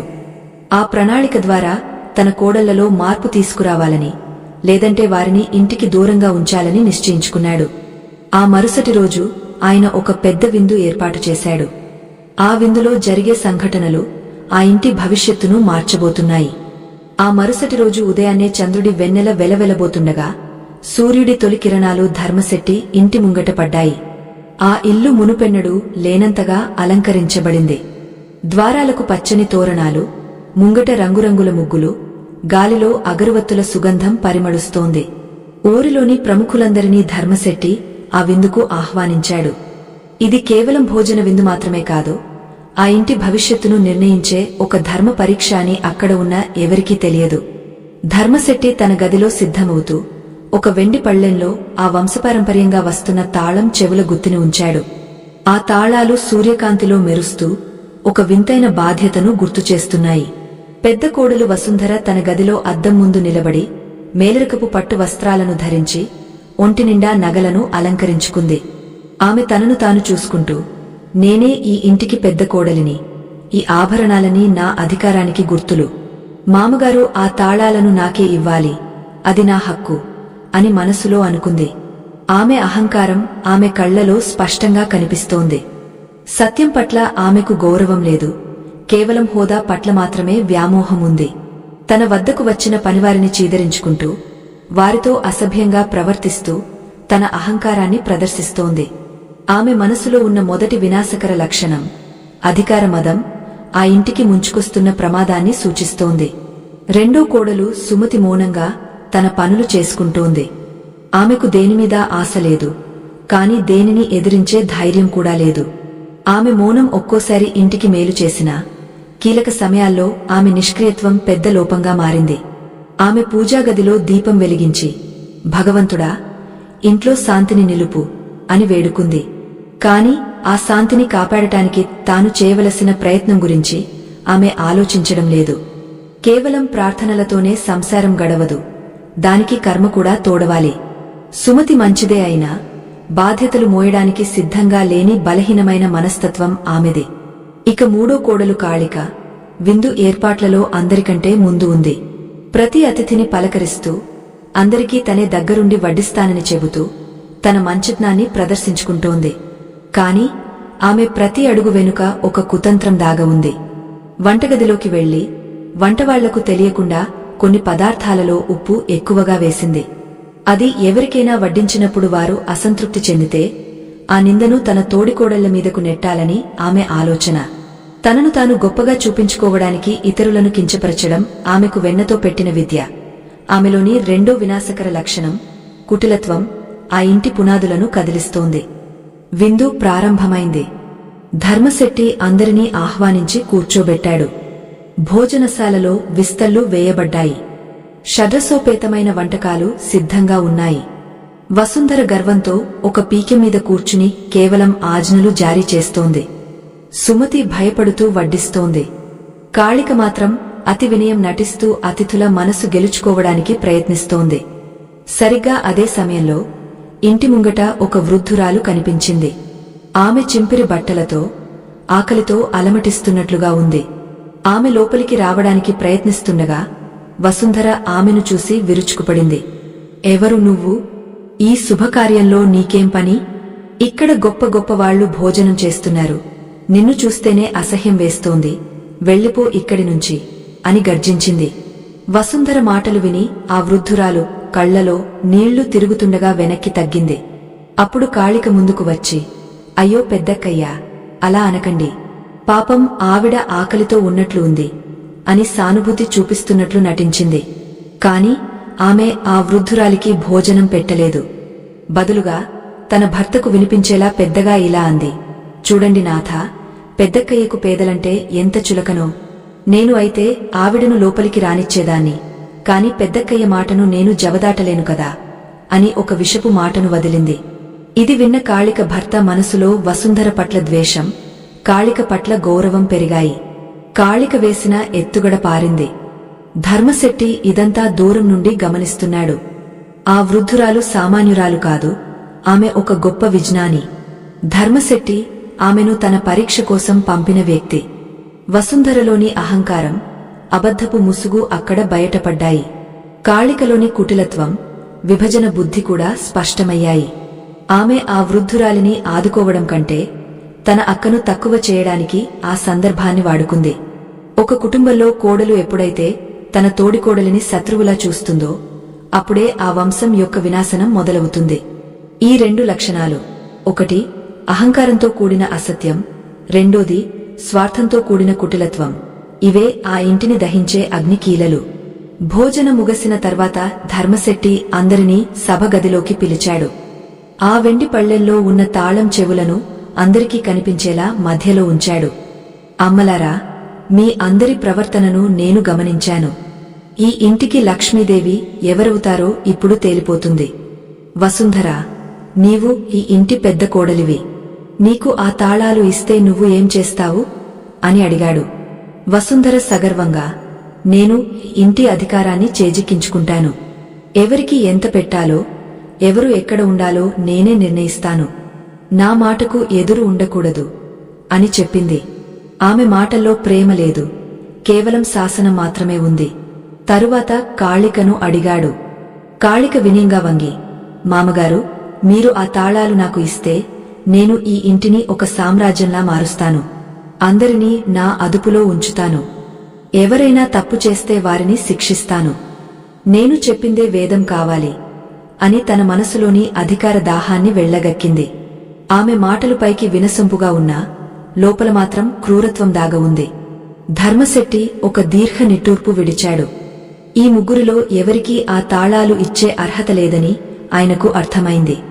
కాని ఆ తాళాలను ఆయన ఎవరికి ఇస్తాడు? ఆ ఇంటి భవిష్యత్తు ఏమవుతుంది? ఆ క్షణం సభలో ఒక నిశ్శబ్దం ఆవరించింది. ధర్మశెట్టి కళ్ళు ఆ వెండి పళ్ళె మీద ఉన్న తాళాల నుండి తన కోడళ్ల ముఖాల వైపు మళ్లాయి. ఆయన తన నిర్ణయాన్ని ప్రకటించే సమయం ఆసన్నమైంది. ఒక కోడలికి ఉండవలసిన నిజమైన లక్షణాలు ఏమిటో, ఇద్దరు కోడళ్లలో ఉన్న ఆ రెండు వినాశకర గుణాలు ఇంటిని ఎలా నాశనం చేస్తాయో ఆయన వివరించబోతున్నాడు. అది విన్న తర్వాత ఆ కోడళ్ల ప్రతిస్పందన ఎలా ఉంటుందో, ఆ ఇల్లు ఎదుర్కోబోయే తదుపరి పరిణామాలు ఏమిటో మనం చూడాలి. గాలిలో ఒక తెలియని భయం, ఉత్కంఠ నెలకొన్నాయి. వంశ గౌరవం నిలబడుతుందా లేక మట్టిలో కలిసిపోతుందా అనే ప్రశ్న అందరిలోనూ ఉదయించింది. ధర్మశెట్టి ఆ వెండి పళ్ళెంలోని తాళాలను ఒక్కసారి నిమితంగా చూశారు. ఆ తాళాలు కేవలం లోహపు ముక్కలు కావు, అవి ఆ వంశపు ఆయువుపట్టులు. ఆయన ముఖంలో మునుపెన్నడూ లేని గంభీరత చోటు చేసుకుంది. సభలోని వారందరూ నిశ్శబ్దంగా ఆయన మాటల కోసం ఎదురుచూస్తున్నారు. వసుంధర తన అహంకారపు పొరల వెనుక భయాన్ని దాచుకోవాలని చూస్తోంది. కాళిక తన కుటిల ఆలోచనలను వినయం అనే ముసుగులో కప్పిపుచ్చడానికి ప్రయత్నిస్తోంది. ఆ సమయంలో ధర్మశెట్టి గొంతు గంభీరంగా, మేఘగర్జనలా ఆ సభా ప్రాంగణమంతా మారుమోగింది. అమ్మలారా, ఒక ఇంటికి కోడలు రావడమంటే ఆ ఇంటికి ఒక కొత్త ప్రాణం పోయడం వంటిది. స్త్రీ తలచుకుంటే ఒక సామాన్యమైన ఇంటిని స్వర్గంగా మార్చగలదు, లేదా ఒక సుసంపన్నమైన రాజభవనాన్ని శ్మశానంగా మార్చగలదు. నేను మీకు ఇచ్చిన ఆ 5 గింజలు కేవలం పరీక్షకు సాధనాలు మాత్రమే. కాని ఆ పరీక్షలో మీ మనసుల్లో ఉన్న మాలిన్యం బయటపడింది. ఏ కోడలిలో అయితే ఈ 2 లక్షణాలుంటాయో ఆ కోడలు ఆ వంశానికి లక్ష్మి కాదు, శని స్వరూపమవుతుంది అని ఆయన నిక్కచ్చిగా చెప్పారు. ఆయన మాటలకు వసుంధర ముఖం కోపంతో ఎర్రబడింది. కాళిక మాత్రం ఇంకా తన నటనను కొనసాగస్తూనే ఉంది. ధర్మశెట్టి తన ప్రసంగాన్ని కొనసాగస్తూ ఆ 2 వినాశకర లక్షణాల గురించి వివరించడం మొదలుపెట్టారు. అబద్ధం చెప్పే అలవాటు, అహంకారంతో కూడిన ప్రవర్తన ఏ విధంగా ఒక కుటుంబాన్ని దహిస్తాయో ఆయన చెబుతుంటే అక్కడ ఉన్న పండితులు కూడా ఆశ్చర్యపోయారు. ఇది కేవలం ఒక ఇంటి కథ కాదు, సమాజంలోని ప్రతి కుటుంబానికి వర్తించే పరమ సత్యమని వారికి అర్థమైంది. ధర్మ మార్గంలో ఒక విన్నపం. ఆత్మబంధువులారా, సనాతన ధర్మ ప్రచారం కోసం మరియు ఈ ఆధ్యాత్మిక విజ్ఞానాన్ని భావితరాలకు అందించడం కోసం మా బృందం ఎంతో శ్రమిస్తోంది. ఈ మహత్కార్యంలో మీ మద్దతు మాకు ఎంతో అవసరం. మా ఈ కృషి మీకు నచ్చితే మీ శక్తి మేరకు మాకు తోడుగా నిలబడండి. దీనికి సంబంధించిన స్కానర్ ఈ వీడియో చివరలో మీకు కనిపిస్తుంది, లేదా డిస్క్రిప్షన్లో ఉన్న వివరాల ద్వారా మీ మద్దతును అందించవచ్చు. ధర్మశెట్టి తన కుమారుల వైపు చూసి ఇలా అన్నారు, నాయనా, మీరు వివాహం చేసుకున్నది కేవలం మీకోసం కాదు, ఈ వంశాభివృద్ధి కోసం. కాని మీ భార్యలలో ఉన్న ఈ లోపాలు రేపు మీ పిల్లల భవిష్యత్తును కూడా నాశనం చేస్తాయి. మొదటి లక్షణం అహంకార పూరిత అసత్యం. వసుంధర తాను చేసిన తప్పును ఒప్పుకోకుండా అబద్ధంతో కప్పిపుచ్చడమే కాకుండా ఆ అబద్ధాన్ని సమర్థించుకోవడానికి అహంకారాన్ని ప్రదర్శించింది. ఏ కోడలు అయితే తన అత్తమామల ముందు సత్యాన్ని దాస్తుందో ఆ కోడలు ఆ ఇంటి గౌరవాన్ని బజారున పడేస్తుంది. ఆయన మాటలకు వసుంధర తలదించుకుంది. ఆమెలోని అహంకారం మెల్లమెల్లగా భయంగా మారుతోంది. ధర్మశెట్టి అంతటితో ఆగలేదు. 2వ లక్షణం అంతకంటే ప్రమాదకరమైనదే. అది కుటిల విభజన బుద్ధి. కాళిక, నీవు తెలివైనదానివే, కాని నీ తెలివితేటలు వృద్ధి కోసం కాకుండా వినాశనం కోసం వాడుతున్నావు. నీ తోడికోడళ్లను నీవు నీచంగా చూస్తూ వారి మధ్య చిచ్చు పెడుతూ నీవు యజమానురాలు కావాలని చూస్తున్నావు. ఏ ఇల్లు అయితే లోపల కలహాలతో నిండి ఉంటుందో అక్కడ లక్ష్మీదేవి ఒక్క క్షణం కూడా నిలబడదు. సభలో ఉన్న పెద్దలు ధర్మశెట్టి విశ్లేషణను విని ఆశ్చర్యపోయారు. ఒక కోడలు ఇంట్లో అడుగుపెట్టినప్పుడు ఆమె తెచ్చే కట్నకానుకల కంటే ఆమె తెచ్చే గుణగణాలు ముఖ్యమని వారికి స్పష్టమైంది. అహంకారం ఉన్నచోట వినయం ఉండదు, కుటిలత్వం ఉన్నచోట నమ్మకముండదు. నమ్మకం లేని ఇల్లు పేకమేడలా కూలిపోతుంది. ధర్మశెట్టి తన నిర్ణయాన్ని ప్రకటించడానికి సిద్ధమయ్యారు. ఆయన ఆ తాళాల గుత్తిని చేతిలోకి తీసుకుని దానిని ఎవరికి ఇవ్వాలో నిర్ణయించుకున్నారు. కాని ఆ నిర్ణయం అందరినీ ఆశ్చర్యానికి గురిచేసింది. వసుంధర మరియు కాళిక ఇద్దరూ తమ తమ తప్పులను తెలుసుకుంటారని ఆయన ఆశించారు. కాని వారి మనసులలో స్వార్థం అంత సులభంగా పోయేలా లేదు. వసుంధర తన నగలను తడుముకుంటూ, మామగారు ఏమన్నా నాకు రావలసిన ఆస్తి నాకు వస్తుంది కదా అని ఆలోచిస్తోంది. కాళిక మాత్రం తన భర్తను ఎలాగైనా ఒప్పించి మామగారిని ఇంటి నుండి బయటకు పంపాలని కుట్రలు పన్నుతోంది. ఆ 2 లక్షణాలు ఉన్న మనుషులు ఎంతటి దారుణానికైనా ఒడిగడతారని ధర్మశెట్టికి తెలుసు. అందుకే ఆయన ఒక సాహసోపేతమైన అడుగు వేశారు. ఆయన తన 2వ కోడలు సుమతిని పిలిచారు. సుమతి భయపడుతూ ముందుకు వచ్చింది. సుమతి, నీవు అమాయకురాలివి, కాని నీలో సత్యముంది, నిస్వార్థముంది. నీవు బాధ్యతలు తీసుకోవడానికి భయపడుతున్నావు. కాని అధర్మం రాజ్యమేలుతున్నప్పుడు మౌనంగా ఉండటం కూడా పాపమే. ఈ తాళాలు నీవు తీసుకోవాలి, నీవు ఈ ఇంటిని కాపాడాలి అని ఆమె చేతిలో ఆ తాళాలను పెట్టబోయారు. అప్పుడు కాళిక ఒక్కసారిగా అరిచింది, లేదు, ఇది అన్యాయం. ఏమీ తెలియని ఆ సుమతికి ఈ తాళాలు ఇస్తే ఇల్లు నాశనమవుతుంది అని అడ్డుపడింది. కాళికలోని అసూయ ఆ క్షణం కట్టలు తెంచుకుంది. ఆమె తన ముసుగును పూర్తిగా తొలగించి తన నిజస్వరూపాన్ని చూపించింది. మామగారు, మీరు ముసలివారై బుద్ధి కోల్పోయారు. ఈ ఆస్తి మాది, ఈ ఇల్లు మాది. మీరు ఆ తాళాలు నాకు ఇవ్వాల్సిందే అని గర్జించింది. ఆమె మాటలు విని ధర్మశెట్టి నిర్ఘాంతపోయారు. ఒక కోడలు ఇంతటి స్థాయికి దిగజారుతుందని ఆయన ఊహించలేదు. విభజన బుద్ధి అనేది మనిషిని ఎంతటి క్రూరత్వానికైనా పురికొల్పుతుందని అక్కడ ఉన్న వారందరికీ అర్థమైంది. ఇల్లు ఇప్పుడు ఒక పెద్ద సంక్షోభంలో పడింది. ధర్మశెట్టి కళ్లలో నీళ్లు తిరిగాయి. తన కళ్ల ముందే తన కుటుంబం విచ్ఛిన్నం అవుతుంటే ఆయన చూడలేకపోయారు. కాని ఆయన ధర్మబద్ధంగా వ్యవహరించాలని నిశ్చయించుకున్నారు. కాళిక, నీవు ఇప్పుడు చూపించిన ఈ ప్రవర్తనే నీ వినాశనానికి కారణమవుతుంది. ఏ కోడలు అయితే తన మామను, పెద్దలను గౌరవించదో ఆ కోడలు ఈ ఇంటికి అనర్హురాలు. వసుంధర, నీవు కూడా నీ అహంకారంతో ఇంటిని పట్టించుకోలేదు. మీ ఇద్దరిలో ఉన్న ఆ 2 లక్షణాలే ఈరోజు ఈ పరిస్థితికి కారణం అని స్పష్టం చేశారు. ఆ రాత్రి ఆ ఇంట్లో పెద్ద గొడవ జరిగింది. కాళిక తన భర్తను రెచ్చగొట్టి తండ్రి మీదకు ఉసిగొల్పింది. వసుంధర కూడా తన భర్తతో కలిసి ఆస్తి పంపకాల గురించి గొడవ మొదలుపెట్టింది. ఐకమత్యంగా ఉండవలసిన సోదరులు ఇప్పుడు శత్రువుల్లా తలపడుతున్నారు. ఆ 2 లక్షణాలు, అహంకారం మరియు కుటిలత్వం, ఒక సుఖీభవనమైన కుటుంబాన్ని ఎలా వల్లకాడుగా మారుస్తాయో ఆ దృశ్యం చూస్తే అర్థమవుతుంది. ధర్మశెట్టి ఆ తాళాలను పట్టుకుని దైవ ప్రార్థన చేస్తూ తన గదిలోకి వెళ్లిపోయారు. రేపటి ఉదయం ఆ ఇంటికి ఒక కొత్త పరీక్షను తీసుకురాబోతోంది. ముగింపు వైపు సాగుతున్న ఈ కథలో ధర్మశెట్టి తీసుకునే తదుపరి నిర్ణయమేమిటి? ఆ ఇద్దరు కోడళ్లు తమ స్వార్థం కోసం ఎంతటి అనర్థాలకు పాల్పడతారు? సుమతి ఆ ఇంటిని ఎలా కాపాడుతుంది? ఈ ప్రశ్నలన్నింటికీ సమాధానం తదుపరి భాగాలలో లభిస్తుంది. ఒక ఇంటి వినాశనానికి కోడలిలో ఉండవలసిన ఆ 2 లక్షణాలు ఎలా ప్రేరేపిస్తాయో, వాటి నుండి మనల్ని మనం ఎలా కాపాడుకోవాలో ఈ కథా ప్రవాహం మనకు బోధిస్తుంది.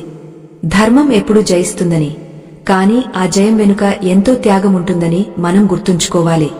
ఆ రాత్రి చంద్రుడి కాంతి కూడా ఆ ఇంటిని తాకడానికి భయపడుతున్నట్లుగా మసకబారిపోయింది. గంగానది అలల చప్పుడు గతంలో వినసొంపుగా ఉండేది, కాని ఇప్పుడు అది ఒక ఆర్తనాదంలా వినిపిస్తోంది. ధర్మశెట్టి తన గదిలో ఒక మూలన కూర్చుని భగవంతుని ధ్యానం చేసుకుంటున్నాడు. ఆయన చేతిలో ఉన్న తాళాల గుత్తి నుండి వచ్చే లోహపు చప్పుడు ఆయన గుండెల్లో ఒక భారంలా మారింది. బయట వంటగదిలోనూ హాలులోనూ వినిపిస్తున్న అరుపులు, కేకలు ఆ ఇంటి సంస్కృతిని నిలువునా దహించివేస్తున్నాయి. ఇంతకాలం ఐకమత్యంతో ఉన్న అన్నదమ్ములు ఇప్పుడు కేవలం ఒక కోడలి మాటల వల్ల, ఆమె వేసిన కుటిల వ్యూహం వల్ల పరస్పరం కత్తులు దూసుకుంటున్నారు. కాళిక తన భర్తను పక్కకు పిలిచి తన గొంతును మరింత విషపూరితంగా మార్చుకుంది. చూసారా నాథా, మీ తండ్రిగారు మీకు ఎంతటి అన్యాయం చేస్తున్నారు. ఈ ఇల్లు, ఈ ఆస్తులు అన్నీ మీ శ్రమతో వచ్చినవే కదా. మరి ఏమీ తెలియని ఆ సుమతికి తాళాలు ఇవ్వడం అంటే మిమ్మల్ని అవమానించడం కాదా? రేపు ఆమె ఈ ఆస్తులన్నీ తన స్వాధీనం చేసుకుంటే మన పరిస్థితి ఏమిటి అని నూరిపోసింది. ఆమె మాటల్లోని కుటిలత్వం ఆ భర్త కళ్లను కప్పేసింది. అతడు తన తండ్రి మీదకు కోపంతో వెళ్లాడు. ఇది చూసిన పెద్ద కోడలు వసుంధర కూడా తన భర్తను రెచ్చగొట్టింది. మనం ఈ ఇంట్లో పెద్దవాళ్లం, మనకు రావలసిన గౌరవం మనకు దక్కాల్సిందే. ఆ ముసలివాడు మనల్ని పట్టించుకోకపోతే మనం మన దారి మనం చూసుకోవాలి అని హుకుం జారీ చేసింది. అహంకారం మరియు కుటిలత్వం అనే ఈ 2 లక్షణాలు ఇప్పుడు ఆ ఇంట్లో తాండవిస్తున్నాయి. ఒక కోడలికి అహంకారముంటే ఆమె గౌరవాన్ని ఆశించదు, కేవలం అధికారాన్ని మాత్రమే కోరుకుంటుంది. మరొక కోడలికి కుటిలత్వముంటే ఆమె కుటుంబాన్ని కలపడం మానేసి చీల్చడం మొదలు పెడుతుంది. ఈ 2 శక్తుల మధ్య చిక్కుకున్న ధర్మశెట్టి తన కుమారులను పిలిచాడు.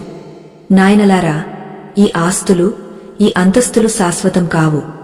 ధర్మం ఒక్కటే శాశ్వతం. మీ భార్యల మనసుల్లో ఉన్న ఈ విద్వేషం రేపు మీ వంశాన్నే నాశనం చేస్తుంది. ఒక్కసారి ఆలోచించండి అని ప్రాధేయపడ్డాడు.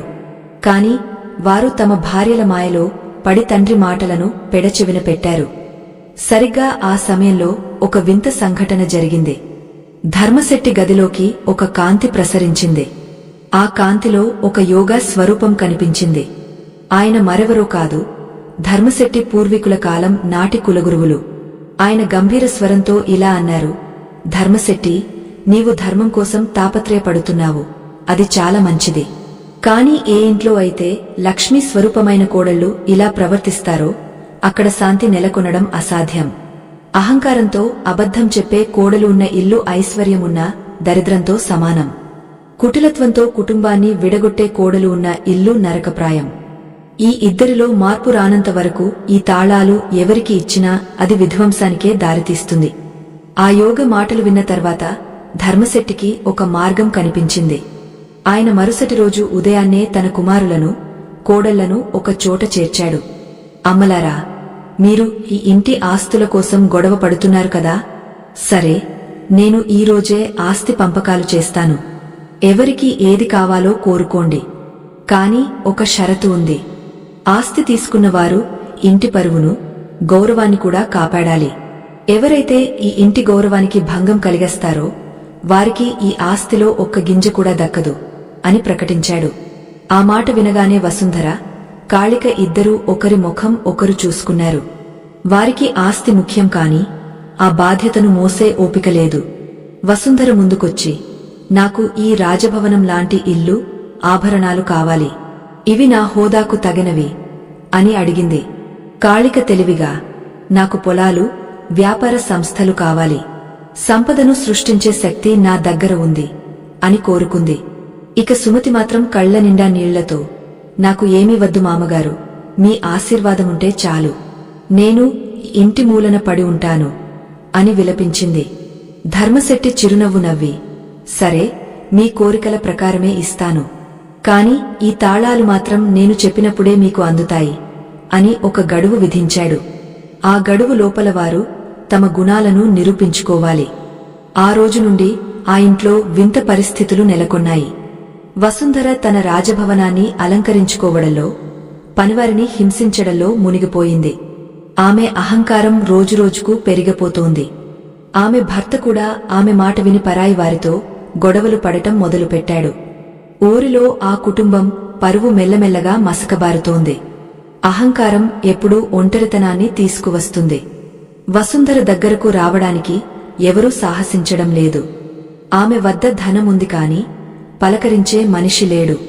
అబద్ధాలతో నిర్మించుకున్న ఆమె ప్రపంచం మెల్లగా బీటలు వారుతోంది. మరోవైపు కాళిక తన కుటిలత్వంతో వ్యాపారాలను చేజిక్కించుకుంది. ఆమె తోటి వ్యాపారులను మోసం చేస్తూ తక్కువ ధరకు వస్తువులను కొంటూ తన లాభం కోసం ఎవరినైనా బలి ఇవ్వడానికి సిద్ధపడింది. ఆమె సంపద పెరిగింది కాని ఆమె శత్రువుల సంఖ్య కూడా అంతే స్థాయిలో పెరిగింది.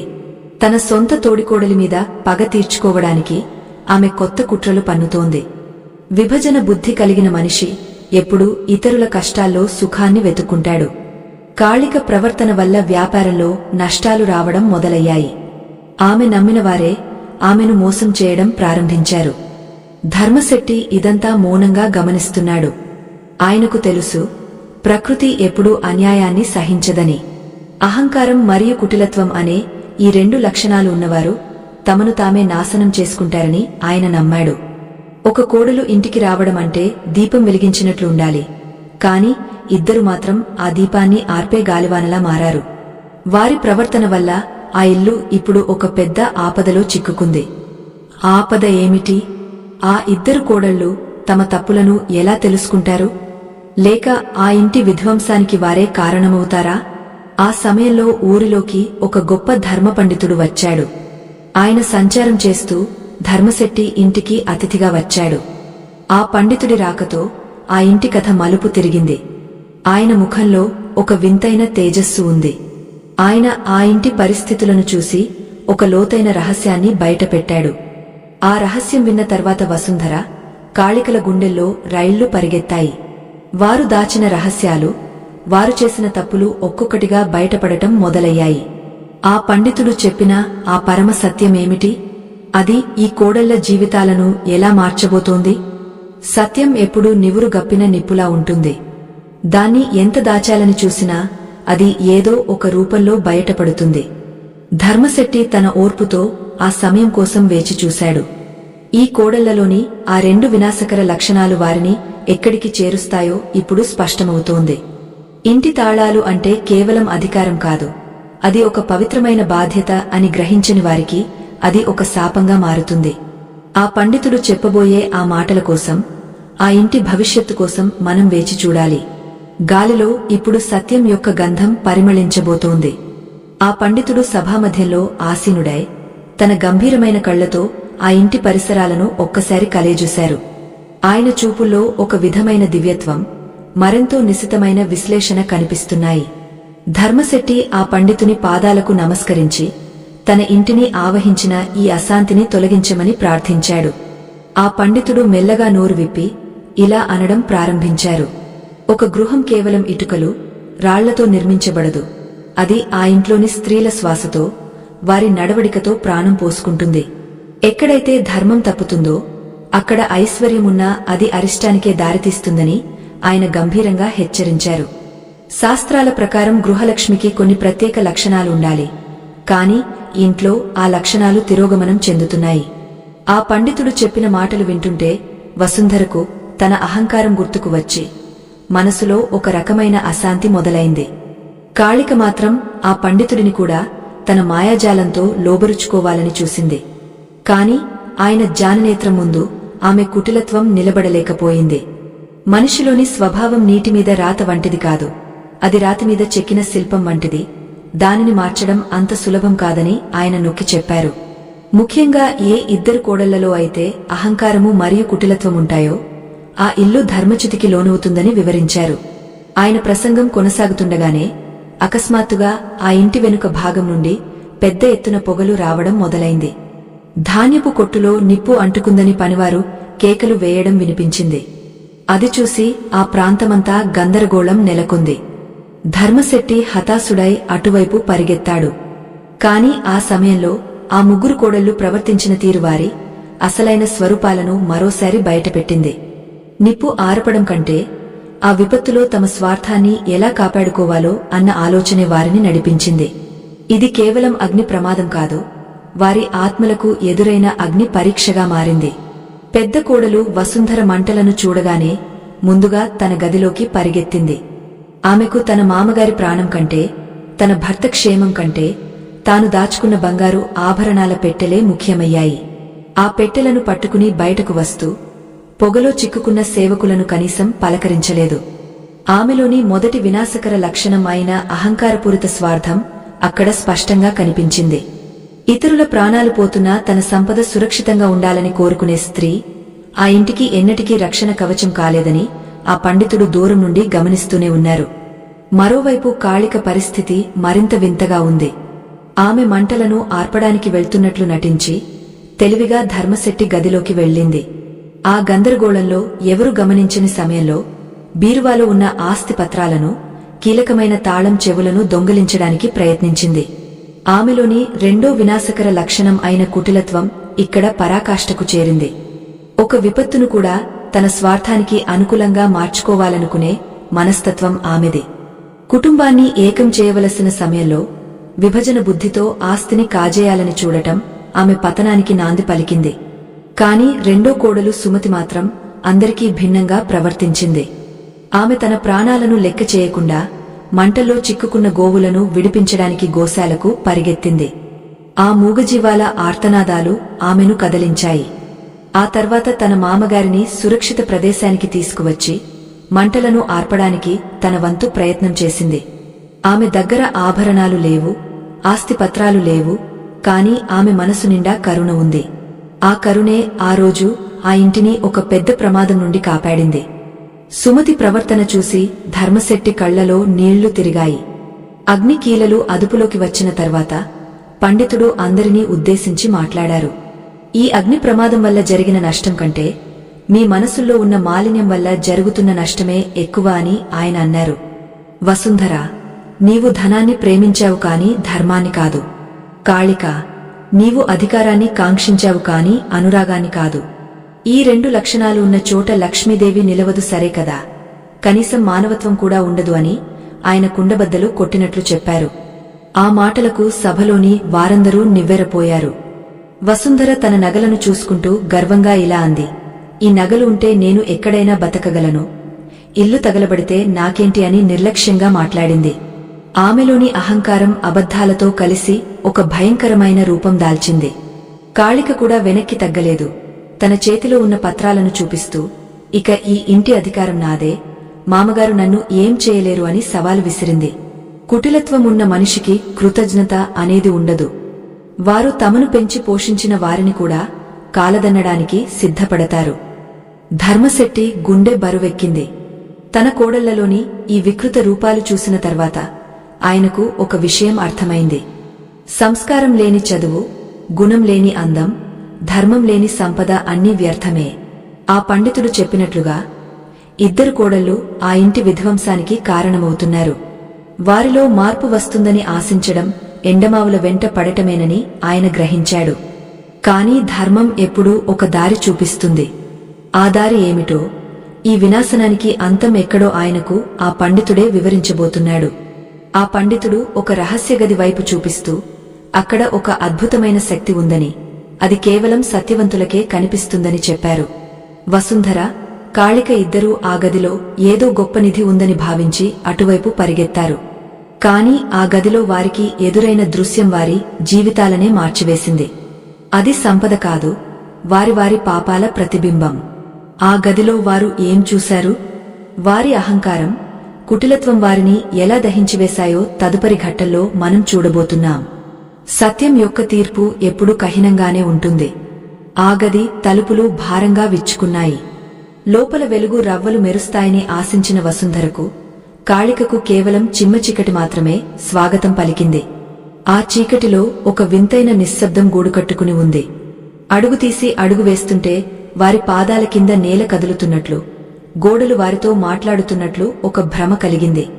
ధనం మీద ఉన్న వ్యామోహంతో వారు ఆ భయాన్ని కూడా లెక్క చేయకుండా ముందుకు సాగారు. హఠాత్తుగా ఆ గది మధ్యలో ఒక పెద్ద దర్పణం ప్రత్యక్షమైంది. ఆ అద్దం నుండి ఒక దివ్యమైన కాంతి వెలువడి ఆ గదిని నింపేసింది. ఆ అద్దం సామాన్యమైనది కాదు, అది మనిషి అంతరాత్మను ప్రతిబింబించే జ్ఞాన దర్పణం. వసుంధర గర్వంగా ఆ అద్దం ముందుకు వెళ్ళింది. ఆమె తన అందమైన రూపాన్ని, ధరించిన ఆభరణాలను అందులో చూసుకోవాలని అనుకుంది. కాని ఆ అద్దంలో ఆమెకు ఒక భయంకరమైన దృశ్యం కనిపించింది. ఆమె ఒంటిమీద ఉన్న పట్టు వస్త్రాలు మాసిపోయిన చింపిరి గుడ్డలుగా, ఆమె మెడలోని బంగారు హారాలు విషసర్పాలుగా మారిపోయాయి. ఆమె ముఖంలో ఉండవలసిన కళ మాయమై ఒక క్రూరమైన వికృత రూపం అక్కడ దర్శనమిచ్చింది. ఆమె వెనుక తను చెప్పిన అబద్ధాలన్నీ నల్లని నీడల్లా కదలాడుతున్నాయి. వసుంధర భయంతో వెనక్కి తగ్గింది. అప్పుడు ఆ పండితుడు గదిలోకి ప్రవేశించి ఇలా అన్నారు: వసుంధర, నీవు చూస్తున్నది నీ బాహ్య రూపాన్ని కాదు, నీ అంతరంగంలోని కుళ్ళును. ఒక కోడలికి ఉండకూడని మొదటి లక్షణం అహంకారంతో కూడిన అసత్యం. నీవు గింజలను పారేసి కూడా దాచానని అబద్ధం చెప్పావు. ఆ అబద్ధాన్ని సమర్థించుకోవడానికి అహంకారాన్ని కవచంగా వాడుకున్నావు. సత్యం లేని చోట లక్ష్మి ఉండదు.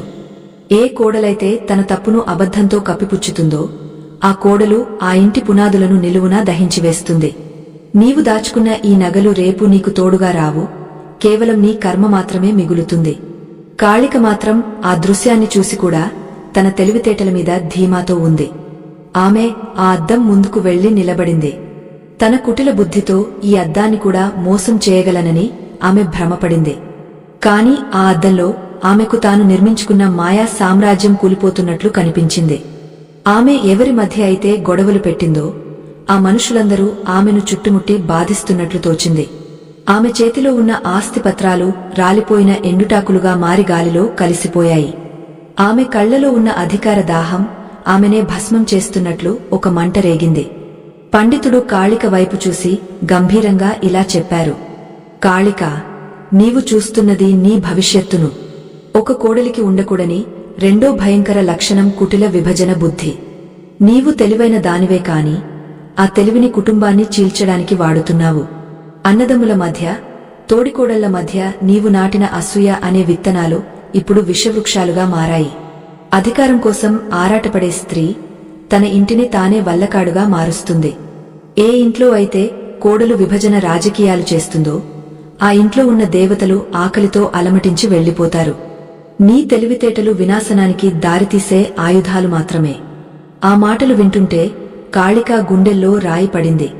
ఆమె కళ్ల ముందే తను కన్న కలలన్నీ కరిగిపోతున్నాయి. ధర్మశెట్టి కూడా ఆ గదిలోకి వచ్చారు. ఆయన ముఖంలో కోపం కంటే బాధే ఎక్కువగా ఉంది. ఆయన తన కుమారులను కూడా ఆ గదిలోకి పిలిచారు.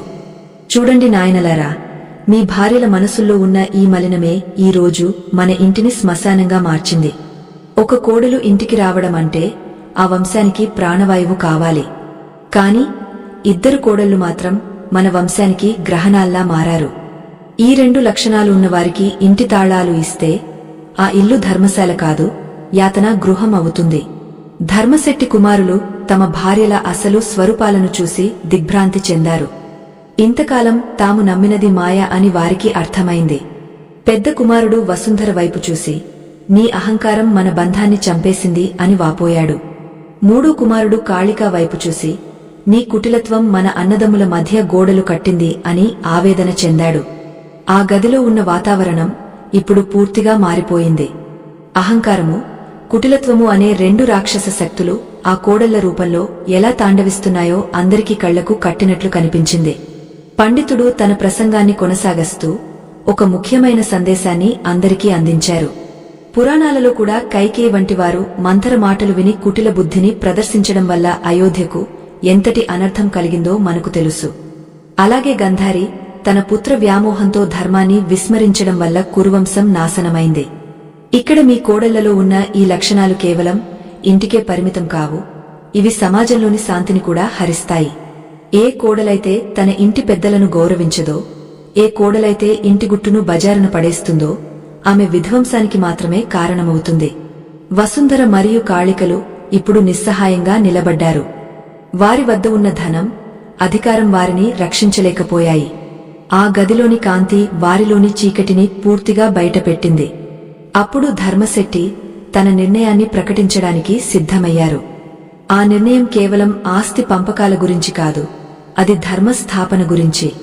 ఆయన తన చేతిలో ఉన్న ఆ తాళాల గుత్తిని పైకి ఎత్తి, ఇప్పుడు ఈ తాళాలకు నిజమైన వారసురాలు ఎవరో తేలిపోతుంది అని గర్జించారు. ఆ తాళాలు ఎవరి చేతికి వెళ్తాయో అన్న ఉత్కంఠ అందరిలోనూ నెలకొంది. ఆ సమయంలో సుమతి మౌనంగా ఒక మూల నిలబడి ఉంది.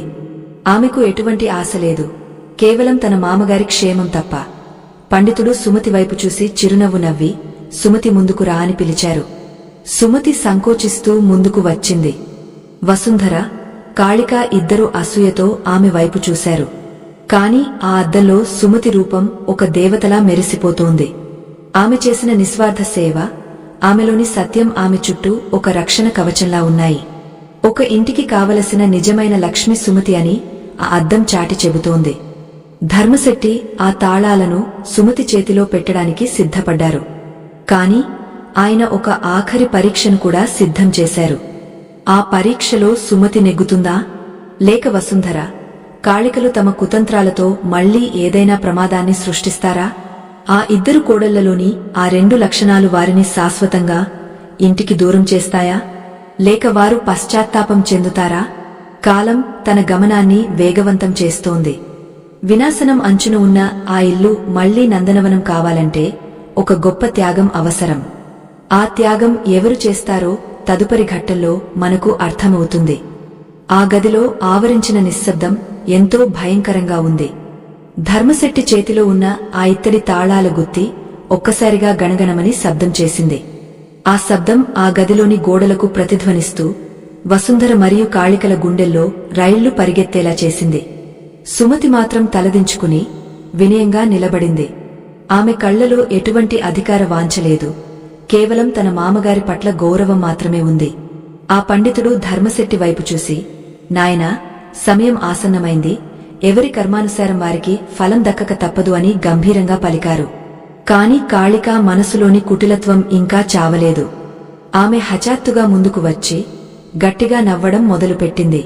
ఈ అద్దం, ఈ మాయ, ఈ పండితుడు ఇదంతా ఒక నాటకం. మామగారు మీరు కావాలనే మమ్మల్ని తక్కువ చేసి చూపించడానికి ఏర్పాటు చేశారు. ఆ సుమతి ఏమీ తెలియని అమాయకురాలు కాబట్టి ఆమెను అడ్డం పెట్టుకుని మీరే అధికారాన్ని చలాయించాలని చూస్తున్నారు. ఈ ఆస్తుల మీద మాకు సమానమైన హక్కు ఉంది. ఏ అద్దం చెప్పినా, ఏ పండితుడు చెప్పినా మేము ఇంటిని వదిలి వెళ్లే ప్రసక్తే లేదు అని గర్జించింది. వసుంధర కూడా ఆమెకు వంత పాడుతూ, అవును, నా నగలు నా గౌరవం. ఈ అద్దంలో వికృత రూపం కనిపిస్తే అది నా తప్పు కాదు, ఈ అద్దం తయారు చేసిన వారి తప్పు. నేను ఈ ఇంటి పెద్ద కోడలిని, ఈ తాళాలు నాకే చెందాలి, లేదంటే నేను ఈ రోజే పుట్టింటికి వెళ్లిపోతాను. అప్పుడు మీ వంశ గౌరవం ఏమవుతుందో చూసుకోండి అని అహంకారంతో మాట్లాడింది. అహంకారంతో కూడిన అసత్యం ఆమె కళ్లను ఎంతలా కప్పేసిందంటే కళ్ల ముందు కనిపిస్తున్న పరమ సత్యాన్ని కూడా ఆమె గుర్తించలేకపోయింది. అబద్ధం చెప్పడం ఆమెకు ఎంత అలవాటైపోయిందంటే తన ఆత్మను కూడా ఆమె మోసం చేసుకుంటోంది. ధర్మశెట్టి ఒక్క క్షణం మౌనంగా ఉండి తన కోడళ్ల వైపు జాలితో చూశారు. అమ్మలారా, మీకు ఇంకా జ్ఞానోదయం కాలేదా? ఈ తాళాలు అంటే కేవలం అధికారం అనుకుంటున్నారా? ఇవి ఈ వంశపు ఆయువు పట్టులు. వీటిని మోసే శక్తి కేవలం ధర్మబద్ధమైన హృదయానికే ఉంటుంది. సరే, మీ ఇద్దరికీ అంతగా కావాలంటే ఈ తాళాలను పట్టుకోండి. ఎవరైతే వీటిని అవలీలగా తీసుకోగలరో వారికే ఇంటి బాధ్యతలు అప్పగస్తాను అని ఆ తాళాల గుత్తిని ఒక ఎత్తైన పీకె మీద ఉంచారు. ఆ పీకెం చుట్టూ ఒక వింతైన కాంతి ఆవరించి ఉంది. ముందుగా వసుంధర గర్వంతో ముందుకు వెళ్ళింది. ఆమె ఆ తాళాలను పట్టుకోవడానికి చేయి చాచింది. కాని వింతేమిటంటే ఆ తాళాలు ఆమె వేళ్లకు తగలగానే నిప్పు కణికల్లా మారిపోయాయి. ఆమె చెయ్యి ఒక్కసారిగా మంట పుట్టినట్లు అనిపించి అరుపులు పెడుతూ వెనక్కి తగ్గింది. అమ్మా, నా చేయి కాలిపోతోంది.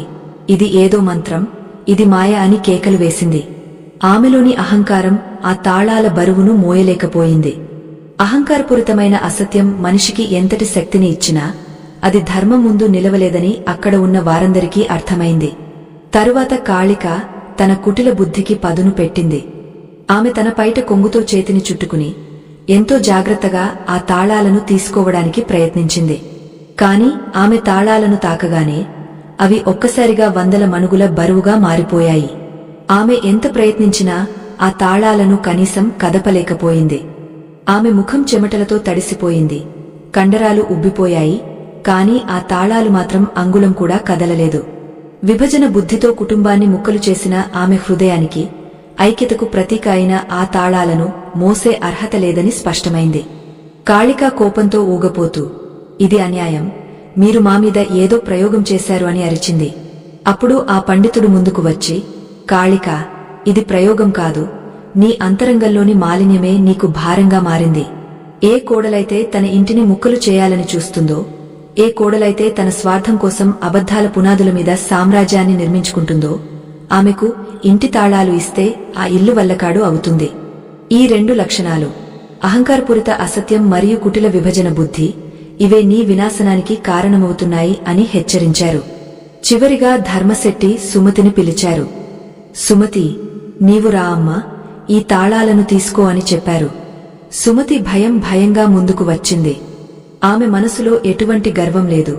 తాను గొప్పదానిని కావాలనే ఆశ అంతకంటే లేదు. ఆమె తన 2 చేతులతో ఆ తాళాలను తాకగానే అవి దూది పింజల్లా తేలికగా ఆమె చేతుల్లోకి వచ్చాయి. ఆ తాళాల నుండి ఒక దివ్యమైన శబ్దం వినవచ్చింది. సుమతి చేతుల్లో ఆ తాళాలు పెట్టినప్పుడు ఆమె ముఖం ఒక అద్భుతమైన కాంతితో మెరిసిపోయింది. నిస్వార్థమైన సేవ, నిజాయితీ కలిగిన మనసు ఎంతటి భారమైన బాధ్యతనైనా సునాయాసంగా మోయగలదని అక్కడ ఉన్న వారందరూ గ్రహించారు. వసుంధర, కాళిక ఇద్దరూ నిశ్చేష్టులై చూస్తుండిపోయారు. వారి అహంకారం మట్టిలో కలిసిపోయింది. వారి కుటిలత్వం బజారున పడింది. ధర్మశెట్టి తన కుమారుల వైపు తిరిగి, చూశారా నాయనలారా, గుణం లేని అందం, ధర్మం లేని సంపద ఎంతటి అనర్థానికి దారితీస్తాయో. మీ భార్యలలో ఉన్న ఆ 2 లక్షణాలు ఈరోజు మన ఇంటిని ఎలా నాశనం చేశాయో చూశారు కదా. ఈ తాళాలు సుమతి చేతికి వెళ్లాయంటే అది ఆమె గొప్పతనం కాదు, ఆమెలోని ధర్మం యొక్క గొప్పతనం. మీ భార్యలు ఇప్పటికైనా తమ తప్పు తెలుసుకోకపోతే వారు ఈ ఇంటికి మాత్రమే కాదు, ఈ సమాజానికి కూడా ప్రమాదకరమే అని స్పష్టం చేశారు. ఆ క్షణం వసుంధర కళ్లలో నీళ్లు తిరిగాయి. ఆమెకు తన తప్పు అర్థమైంది. ఇంతకాలం తాను నగలు, నటలు, హోదా వెనుక పరుగెత్తి అసలైన కుటుంబాన్ని నిర్లక్ష్యం చేశానని, అబద్ధాలతో మామగారి నమ్మకాన్ని పోగొట్టుకున్నానని గ్రహించింది. ఆమె సుమతి పాదాల మీద పడి ఏడ్చింది. కాని కాళిక మాత్రం ఇంకా పంతంతోనే ఉంది. ఆమె మనసులోని కుటిలత్వం ఆమెను క్షమించమని అడగనివ్వలేదు. ఆమె తన భర్తను తీసుకుని ఆ ఇల్లు వదిలి వెళ్లిపోవాలని నిశ్చయించుకుంది. విభజన బుద్ధి చివరికి ఆమెను ఒంటరిదానిని చేసింది. ధర్మశెట్టి ఆ ఇల్లు సర్వనాశనం కాకుండా కాపాడగలిగారు. కాని ఆ 2 కోడళ్ల కథ ఇక్కడితో ముగియలేదు. అహంకారం తగ్గిన వసుంధర పరిస్థితి ఏమిటి? అసూయతో రగిలిపోతున్న కాళిక తీసుకునే భయంకరమైన నిర్ణయమేమిటి? ఈ కథలో మనందరం తెలుసుకోవలసిన అత్యంత కీలకమైన పరమార్థమేమిటి? ఈ ప్రశ్నలన్నింటికీ సమాధానం ఈ కథా ప్రయాణం చివరి ఘట్టంలో మనకు లభిస్తుంది. ప్రతి ఇల్లాలు, ప్రతి కోడలు తన జీవితంలో అలవర్చుకోవలసిన, వదులుకోవలసిన లక్షణాల గురించి ఈ కథ మనకు దిశానిర్దేశం చేస్తుంది. ఆ సాయంత్రం ఆకాశం ఎర్రగా మారింది. పక్షులు తమ గూళ్లకు చేరుకుంటున్నాయి. చంద్రపురి నగరంలో ధర్మశెట్టి ఇంటి కథ గురించి అందరూ చర్చించుకుంటున్నారు. ఆస్తి కంటే ఆత్మగౌరవం మిన్న అని, అధికారం కంటే అనురాగం గొప్పదని ఆ రోజు అందరికీ అర్థమైంది. కాని మనిషిలోని స్వభావం అంత సులభంగా మారుతుందా? ప్రకృతి ఇచ్చే తీర్పు ఎలా ఉంటుంది? ఆ 2 లక్షణాలు ఉన్న కోడలికి ఇంటి తాళాలు ఇస్తే జరిగే ఆఖరి విధ్వంసం ఏమిటి అనేది ఇప్పుడు మనం తెలుసుకోబోతున్నాం. ఇది ప్రతి ఒక్కరూ తమ గుండెల్లో దాచుకోవలసిన సత్యం. సుమతి చేతిలో ఉన్న ఆ తాళాల గుత్తి నుండి ఒక దివ్యమైన కాంతి ప్రసరిస్తూ ఆ ఇల్లంతా ఒక కొత్త వెలుగును నింపింది. ఇంతకాలం ఆ గోడల మధ్య దాగి ఉన్న అశాంతి, అసూయ, ద్వేషం అనే చీకట్లు ఆ కాంతి ధాటికి మాయమైపోయాయి. వసుంధర తన తప్పును తెలుసుకుని పశ్చాత్తాపంతో కుమిలిపోతుండగా కాళిక మాత్రం తన ఓటమిని అంగీకరించలేకపోయింది. ఆమె కళ్లలో ఇంకా ఆ క్రోధాగ్ని రగులుతూనే ఉంది. ఆమె తన భర్త చేయి పట్టుకుని బలంగా లాగుతూ, పదండి నాథా, ఈ ఇల్లు మనకు వద్దు, ఈ ఆస్తి మనకు వద్దు, మనం వెళ్లి కొత్త సామ్రాజ్యాన్ని నిర్మించుకుందాం అని పంతంతో పలికింది. ఆమె భర్త ఒక్క క్షణం తన తండ్రి వైపు, మరో క్షణం తన భార్య వైపు చూశాడు. కాని కాళిక వేసిన కుటిల మాయాజాలం నుండి అతడు ఇంకా పూర్తిగా బయటపడలేదు. అతడు తన తండ్రికి నమస్కరించి, నాన్నా, నన్ను క్షమించండి, నా భార్య ఎక్కడ ఉంటే నేను అక్కడే ఉంటాను అని చెప్పి ఆమె వెంటే నడిచాడు. వారు ఆ ఇంటి గడప దాటి బయటకు వెళ్తుంటే ఆకాశంలో ఒక్కసారిగా ఉరుములు ఉరిమి పిడుగులు పడ్డాయి. ప్రకృతి కూడా ఆ వినాశకర నిర్ణయానికి స్పందిస్తున్నట్లు అనిపించింది. ధర్మశెట్టి కళ్లలో నీళ్లు తిరిగినా ఆయన ధర్మాన్ని వీడలేదు. కాళిక బయటకు వెళ్లిన కొద్దిసేపటికే ఆమెలోని ఆ 2 లక్షణాలు తన అసలైన విధ్వంసాన్ని చూపించడం మొదలుపెట్టాయి. ఆమె తన భర్తతో కలిసి వేరే నగరానికి వెళ్లి అక్కడ తన కుటిల బుద్ధితో వ్యాపారాలు చేయాలని చూసింది. కాని నమ్మకం లేని చోట అబద్ధాల పునాదుల మీద కట్టిన ఏ కట్టడమైనా ఎంతో కాలం నిలవదు. ఆమె అహంకారం వల్ల తోటి వ్యాపారులతో గొడవలు వచ్చాయి. ఆమె కుటిలత్వం వల్ల సొంత మనుషులే ఆమెను మోసం చేశారు. చివరికి ఆమె సంపాదించిన కొద్దిపాటి సంపద కూడా మాయమై ఆమె వీధిన పడే పరిస్థితి వచ్చింది. ఆ విధ్వంసం బయటి ప్రపంచంలో కంటే ఆమె అంతరంగంలోనే ఎక్కువగా జరిగింది. అహంకారము మరియు కుటిలత్వము అనేవి కేవలం ఇతరులను మాత్రమే కాదు, ఆ లక్షణాలు ఉన్న మనిషిని కూడా నిలువునా దహించివేస్తాయి. కాళిక తన జీవితంలో ఎవరినీ ప్రేమించలేదు, ఎవరినీ నమ్మలేదు. అందుకే చివరికి ఆమెకు ఎవరూ తోడులేరు. ఆమె భర్త కూడా ఆమె అసలు స్వరూపాన్ని గ్రహించి ఆమెను వదిలి మళ్లీ తండ్రి దగ్గరకు తిరిగి వచ్చాడు. కాని కాళిక మాత్రం తన పంతాన్ని వదల్లేదు. విభజన బుద్ధి కలిగిన మనిషి చివరికి తనను తాను కూడా సమాజం నుండి వేరు చేసుకుంటాడు అనడానికి ఆమె జీవితమే ఒక ఉదాహరణగా నిలిచింది. మరోవైపు ధర్మశెట్టి ఇంట్లో సుమతి నాయకత్వంలో మళ్లీ లక్ష్మీకళ ఉట్టిపడింది. వసుంధర తన అహంకారాన్ని వదిలి సుమతికి తోడుగా నిలిచింది. అబద్ధం లేని చోట నమ్మకం పెరిగింది, అహంకారం లేని చోట అనురాగం వెల్లివిరిసింది. ఆ ఇల్లు మళ్లీ అతిథి అభ్యాగతులతో కలకలలాడింది. ధర్మశెట్టి తన చివరి రోజులను ఎంతో ప్రశాంతంగా, దైవచింతనలో గడిపారు. ఇంటి తాళాలు సరైన చేతుల్లో పడితే ఆ వంశం ఎన్ని తరాలకైనా వెలుగునిస్తుందని ఆయన నిరూపించారు. సుమతి ఆ తాళాలను అధికారం కోసం కాకుండా సేవ కోసం వాడుతూ ఆ ఇంటిని ఒక దేవాలయంలా మార్చింది. ఆత్మబంధువులారా, ఈ కథ ద్వారా మనం తెలుసుకోవలసిన అత్యంత ముఖ్యమైన పరమార్థాన్ని వివరించే ముందు ఒక చిన్న విన్నపం. ఈ ధర్మ యజ్ఞంలో మీ సంపాదనలో కొంత భాగాన్ని వినియోగించడం వల్ల మీకు అపారమైన పుణ్య ఫలం దక్కుతుంది. మా ఈ ప్రయత్నాన్ని గౌరవించి మాకు మద్దతు ఇవ్వాలనుకునేవారు ఇప్పుడు స్క్రీన్ మీద కనిపిస్తున్న స్కానర్ని స్కాన్ చేసి మీ శక్తి మేరకు తోడ్పాటును అందించవచ్చు. ఇక ఇప్పుడు మన జీవితాలనే మార్చివేసే ఆ కీలకమైన ముగింపుని విందాం. ఇది ప్రతి ఒక్కరూ తెలుసుకోవాల్సిన అసలైన సత్యం. ఈ ప్రపంచంలో స్త్రీ శక్తి అపారమైనదే. ఆమె తలచుకుంటే సృష్టిని చేయగలదు, తలచుకుంటే స్థితిని కాపాడగలదు. కాని ఆమెలో ఉండకూడని ఆ 2 లక్షణాలు, అహంకారపూరిత అసత్యం మరియు కుటిల విభజన బుద్ధి. ఈ 2 లక్షణాలు ఒక కోడలిలో ఉంటే ఆమెకు ఎంతటి జ్ఞానమున్నా, ఎంతటి సంపద ఉన్నా ఆమె ఆ ఇంటికి విధ్వంసకారినిగానే మారుతుంది. అహంకారం అనేది మనిషిలోని దైవత్వాన్ని చంపేస్తుంది. అసత్యం అనేది నమ్మకం అనే వంతెనను కూల్చేస్తుంది. ఇక కుటిలత్వం అనేది ఒక పచ్చని సంసారాన్ని ముక్కలు చేసే విషపు వల వంటిది. మనం ఈ కథలో చూసినట్లుగా ధర్మశెట్టి తన కోడళ్లను పరీక్షించిన విధానం మనందరికీ ఒక పాఠం. బాధ్యతలు అప్పగించే ముందు గుణాన్ని చూడాలి కాని గొంతును కాదు. ఆభరణాలను చూడాలి కాని అంతరాత్మను కాదు. సుమతిలో ఉన్న నిశ్శబ్ద సత్యం ఆ ఇంటిని రక్షించింది. వసుంధరలోని అహంకారం ఆమెను బాధితురాలిని చేసింది. కాళికాలోని కుటిలత్వం ఆమెను సర్వనాశనం చేసింది. ఇంటి తాళాలు అంటే కేవలం బీరువా తాళాలు మాత్రమే కావు. అవి ఒక వంశం యొక్క ఆచారాలు, సంప్రదాయాలు మరియు విలువలు. ఆ విలువలను కాపాడే కోడలే నిజమైన గృహలక్ష్మి.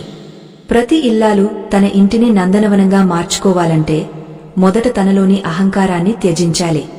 అబద్ధం అనే అలవాటును వదులుకోవాలి. తన తోడికోడళ్లను, అత్తమామలను తన సొంత మనుషులుగా భావించాలి.